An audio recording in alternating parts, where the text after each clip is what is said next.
Hey, good morning everybody. Welcome back and thanks for tuning in. We have updates on the Willys project. So in the last video, which was a little less than 2 months ago now, just before Christmas, we had gotten the rebuilt engine back from the builder, put it in the truck, took it for a drive, ran it through a couple of heat cycles, and then pretty quickly found an oil leak in the front of the engine. And that's where we ended that last video. Well, after that, as I was diagnosing the leak in the front, I found a leak in the rear of the engine also. So I'm going to play a video now that I took about a month and a half ago that shows in detail the actual oil leaks in the front and the rear. Then I'm going to tell you what caused those leaks and also the resolution to that.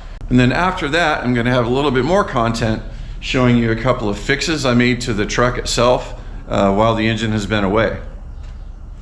And here we are with the engine back out of the truck again, completely stripped down and ready to be sent back to the builder for evaluation. At the end of the last video, I mentioned that we had a leak somewhere behind this crankshaft pulley, probably in that seal and the timing cover. And in the process of diagnosing it, I removed the front pulley and ran the engine for about 1 minute, literally, you know, like 60 seconds or so, because we didn't want to run it much longer without the water pump spinning. And I'll put the video up now that I took of that while it was running. You can clearly see oil coming out of that seal.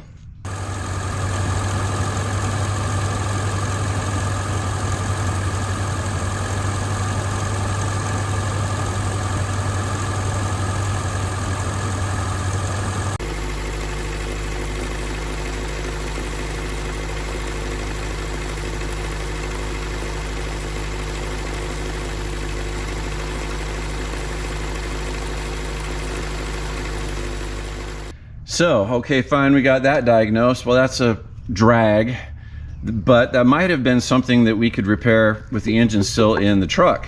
We had to remove the radiator and such, but it would have been kind of a lousy job with the engine in the truck, but I think I could have done it.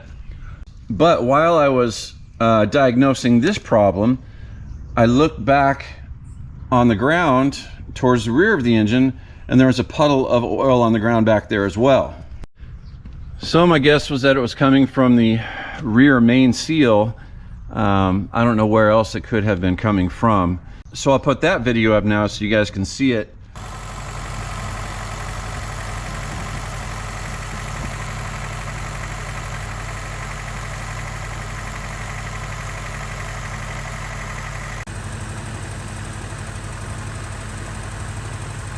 As you can see in the video here, it was leaking quite badly.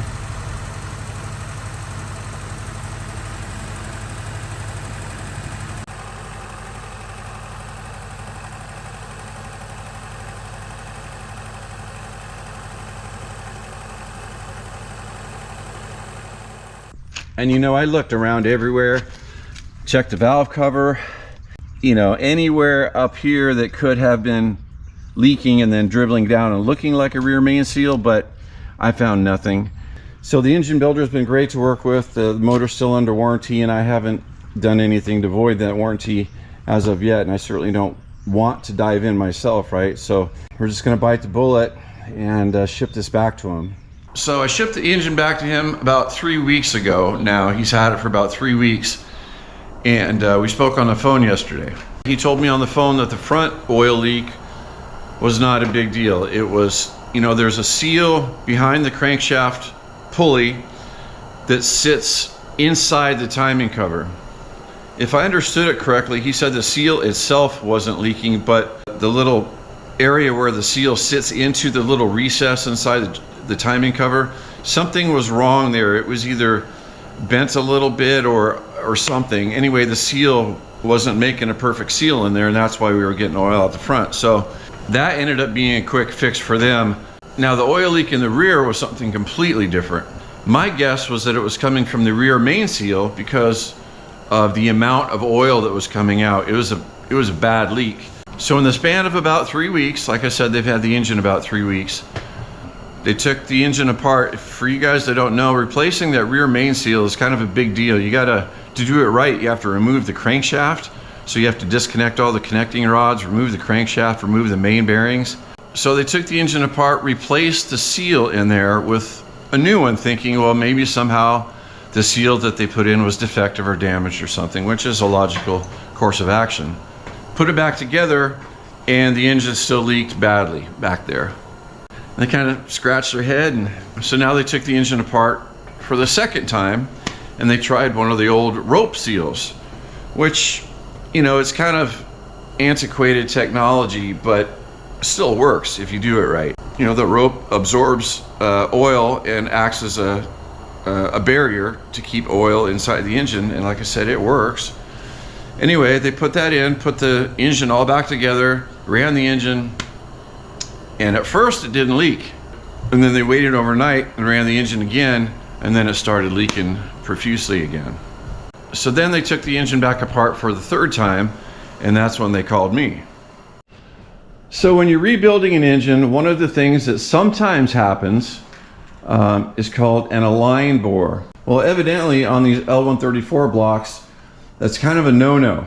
And they said in all the engines that they have rebuilt, which I have no idea, I'm just guessing it's hundreds and hundreds, maybe even over 1,000, because they've been doing this a long time, and only the Jeep engines. Out of all the engines they've ever done, they've only seen one other block that has been a line board. Ours was the second they've ever seen, and they never do it. So they finally figured that out, which was kind of a hard thing to catch, because everything looks good, right, when you're putting things back together, and the tolerances could be off by just a few thousandths back there, and you could have a problem, which I think is exactly what happened. So the block around the rear main seal now is a different size than it used to be. So when the engine is sitting cold, not running, it didn't leak back there. But then when you start the engine and let it run for a bit, two things happen. You get crankcase pressure. You know, there is a relief for that, but you still have some crankcase pressure in there, and you get heat. So with the crankcase pressure and the heat, it was pushing out oil through however small of a gap there was back there around the rear main seal.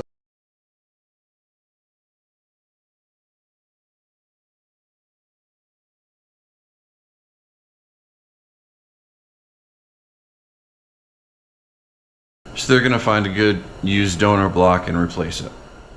So when we're talking about getting a new block and rebuilding an engine, you're literally starting from scratch.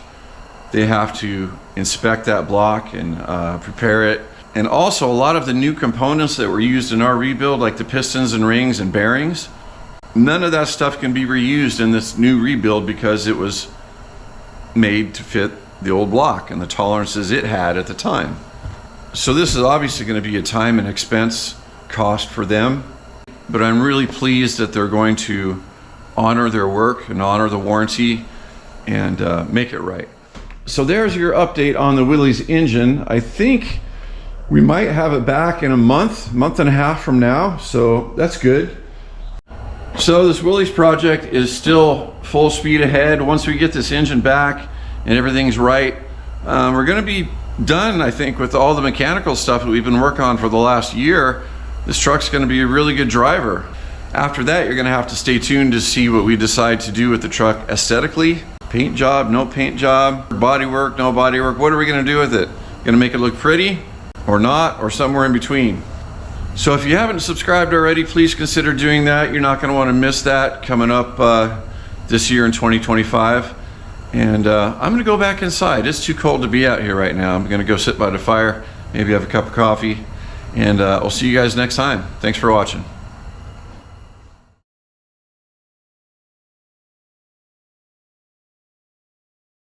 Now here's a brand new problem that I just found recently. Last time we had the motor in the truck, and anytime I was in the process of trying to get it started, I was having issues with the foot button starter linkage. And I think I figured out what's going on. So this button, if you will, is the end of the mechanism inside the cab that you put your foot on, press it down to engage the starter. So this button will actually come out.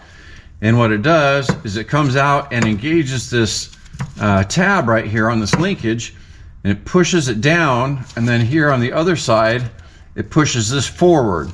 And over here is where it engages the button on the starter. So what has been happening is the more you press on the button, the sloppier this linkage gets. And I'll show you what's going on. This tab over here on this left side is very weak. In addition to that, you'll notice when we put this round part up to the button, it doesn't line up. Look at that. So every time we push the starter button in the cab with our foot, it's only engaging, you know, like 30% of this button on this plate. And what it's doing is it's putting pressure on the mechanism this way, and it's bending this tab up right here. And then once that tab gets bent up, you can see how much slop there is in there. And it doesn't engage the starter. Sometimes it doesn't engage it at all. And that's when I figured out what was going on. I looked down, you know, behind the engine, and I saw all this slop here. And then I actually got a punch and a hammer, hammered that tab back down, and that solved the problem temporarily. But the next couple times I went to start it, the same thing just occurs again, because this over here is the real problem. Now, if we look closely at this plate, you can see that somebody has welded this on in the past. Like perhaps the original one that was there broke off, and somebody welded a round piece of flat stock on there. You know, they did a good job getting it welded on there and getting it semi-functional, but unfortunately they didn't get it, you know, over the button where it needs to be. So 3 things need to happen here, I guess. Number 1 is we need to remove this whole mechanism so we can work on it. Number 2, I need to remove this round plate from this arm and clean everything up and re-weld it so it's offset to the right a little bit. And the third thing that needs to happen is this bracket right here is fatigued. It's pretty soft and it's easily manipulated. So even though re-welding this plate and getting it recentered is going to make a huge difference, we still have this soft tab that could potentially be an issue down the road. So the third thing is I want to fabricate a new tab over here, something that's much stronger than this. So when we get this issue fixed and that issue fixed, we'll have no slop in there at all, and the starter button will engage easily. And I don't know if you can see it on camera, but there are 2 bolts back there that are holding this mechanism in place, 1 bolt on each one of these tabs. I don't think we're going to have to replace this one. This one looks okay, but we'll get a better look when we get it out of the truck.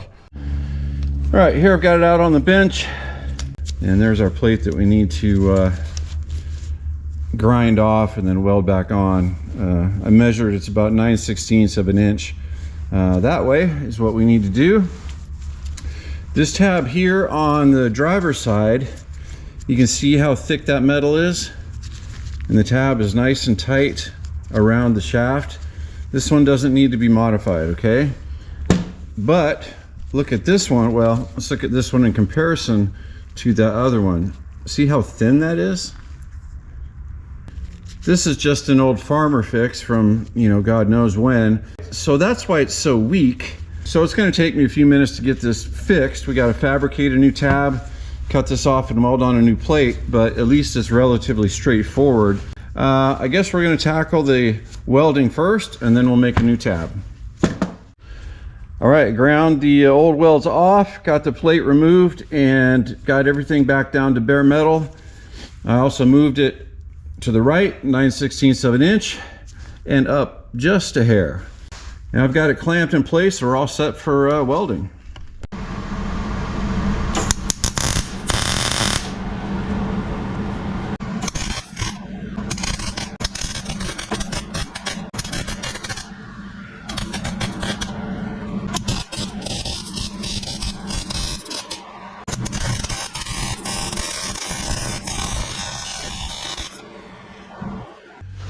Okay, here is our finished weld.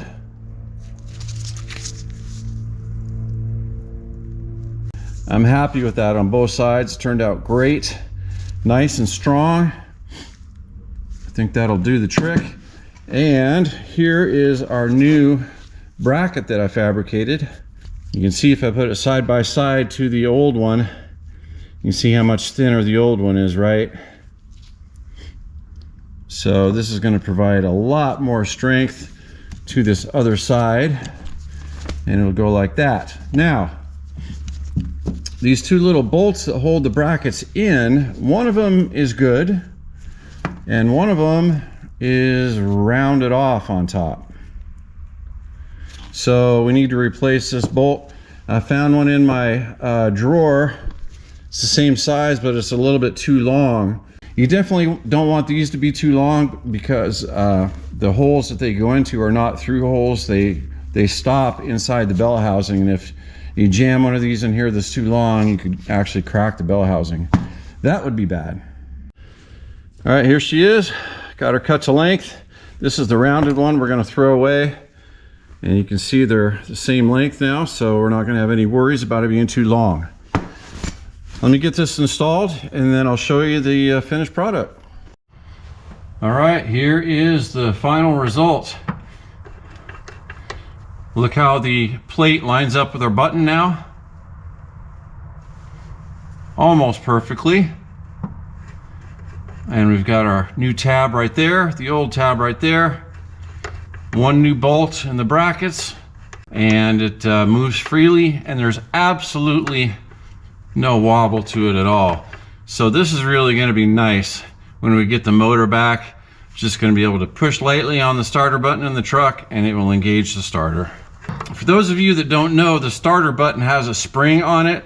So when this is attached to the lever and you let go of the button with your foot, and you take your foot off, the spring kicks everything back this way and gets it ready for the next time you start it again. So you press on it, gauges the starter, and the spring kicks it back like that. So even though the spring isn't hooked up, I'm going to go inside the truck and hit the button with my foot, just so you guys can see how it works.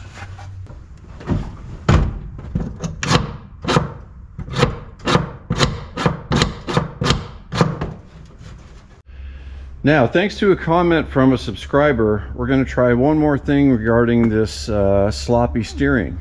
You know, we have addressed this issue before, and I sort of resigned myself to the fact that there's not much we could do about that slop unless we're going to replace the steering box or something of that nature. But now we have one more thing to try here, and I wanted to get this on camera and show you guys, and if this works, it might be something that you can do on your rigs. Now, for starters, I just want to show you that we seem to be good on the steering components. For example, I can move the wheel here, and you can see we don't have any slop in our end.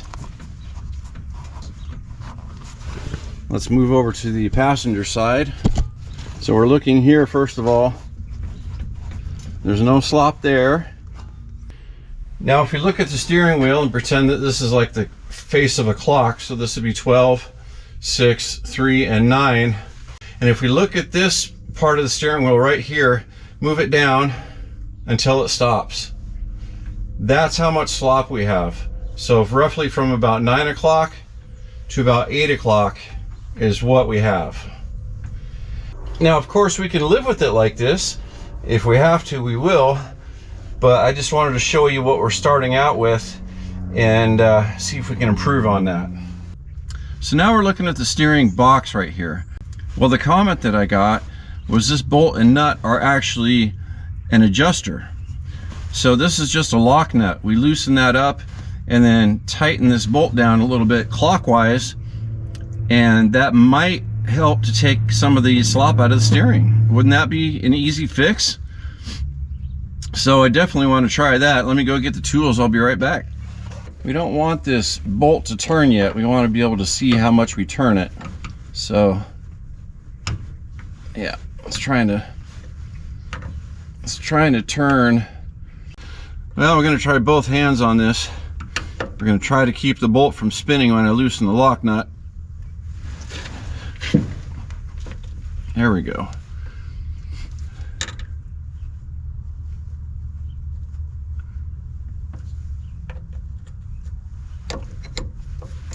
All right, that's where the bolt is, and we're going to turn this clockwise. They said it doesn't take much, so we're just going to try, about that much, whatever that was, and we're lock it down and see if that did anything at all. So here we are back at the steering wheel to see if we made any difference. Here's our 9 o'clock position.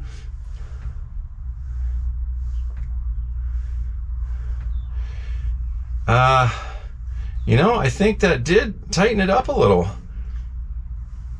I think we were about right there when we started, you know, so it didn't help much, but I think it did help a little. Let me make another turn on that screw and I'll bring you right back. All right, here we are after the second adjustment. 9 o'clock to right there. This is definitely going in the right direction. This is definitely making a difference. I'm going to give it another small turn. I'll be right back. All right, here we are now.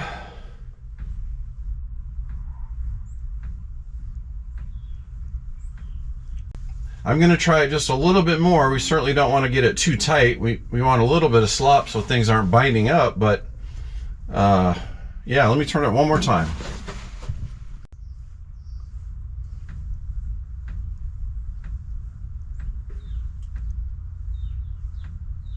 Huh.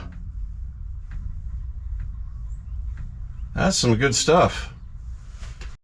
Well, I think this is where we're going to leave it. That's the slop that we have left. Now I can't wait to drive this thing again and see how it feels. And this is something, you know, we can adjust with the engine in the truck. So if we have to fine tune it down the road, we can. I've never had one of these steering boxes apart before, but they're pretty simple. It's just you know, some gears in there meshing with each other. So I can just make the assumption that a couple of those gears might be worn down a little bit after 70 plus years of driving this thing. The total adjustment I made on that screw was not quite one full revolution. You know, I'd call it maybe 7/8 of a turn.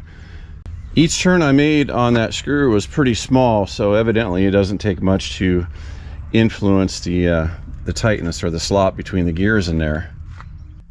So it still doesn't feel like a Cadillac, but for a 1952 Jeep, I think we're in good shape. Thanks again to the subscriber who left that comment. I really appreciate it. That was an easy fix. Those are my favorite kind.